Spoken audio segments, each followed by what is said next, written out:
سوال لوگ یہ کرتے ہیں کہ پوری دنیا کے اندر ایسا ماحول کیوں پیدا ہوگا؟ ارے ماحول کیوں نہیں پیدا ہوگا؟ سب سے پہلی بات تو یہ سمجھ لیجئے کہ مظلوم کی آہ بہت ہی خطرناک ہوتا ہے۔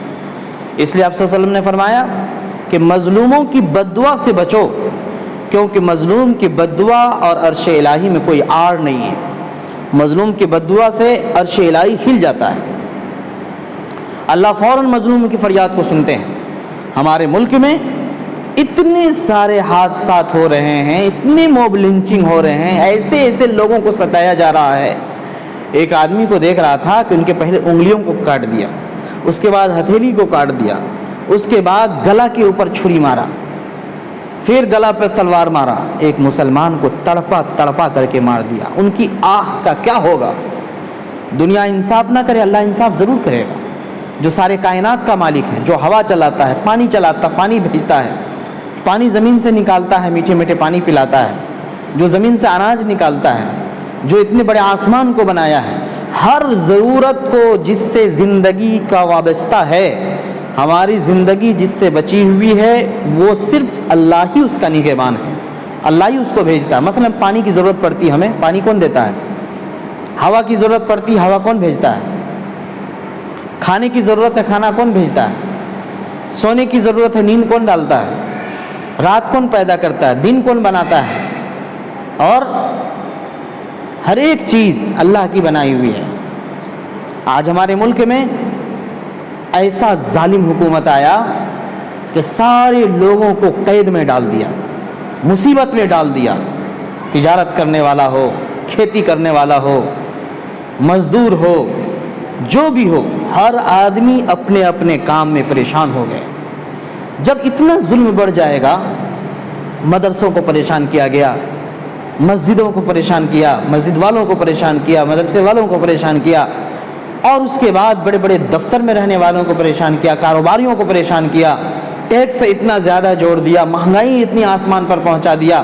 ایک تو لوگ ایسے ہی مر رہے تھے، لیکن آرتھک استھتی اتنا کمزور کر دیا، اتنا ظلم کو تھوپ دیا کہ لوگ پریشان ہو گئے۔ اور جب اللہ کے کنبہ اور اللہ کے مخلوق پر آپ ظلم کریں گے تو اللہ تعالیٰ ضرور اس کا بدلہ لے گا۔ یہ ٹیلر ہے، یہ متنبہ کرنے کے لیے کیا ہے، یہ وارننگ ہے۔ ابھی بھی اگر ان کا رویہ نہیں بدلا، ظالم حکومتوں کے کارنامے اگر نہیں بدلے، تو یاد رکھیے گا ان سے بھی برے دن آئیں گے۔ کتنے لاکھ لوگ مر گئے، کتنے لوگ پریشان ہیں، سب کو پریشانی میں ڈال دیا۔ یہ کیوں ہوتے ہیں؟ ظالم حکومت کی وجہ سے ہوتا ہے۔ جب ظالم حکومت کے نظریہ بدلتے ہیں تو پھر دیش میں تباہی آتی ہے۔ اس سے ایک لوگ پریشان نہیں ہوتے، جب آگ لگیں گے تو کئی گھر آئیں گے زد میں، جب مصیبت آئے گی تو بہت سارے لوگ جائیں گے۔ اس لیے اللہ تعالیٰ نے فرمایا وَاتَّقُوا فِتْنَةً لَا تُصِيبَنَّ الَّذِينَ ظَلَمُوا مِنْكُمْ خَاصَّةً، کہ اگر کچھ لوگ برائی کر رہے ہیں تو آپ ان کو روکیے، اگر نہیں روکیں گے اللہ کا عذاب آئے گا تو اس سے خاص لوگ ہی نہیں جائیں گے، بلکہ سارے عام لوگ بھی اس میں سمیٹ جائیں گے، عام لوگ بھی مارے جائیں گے۔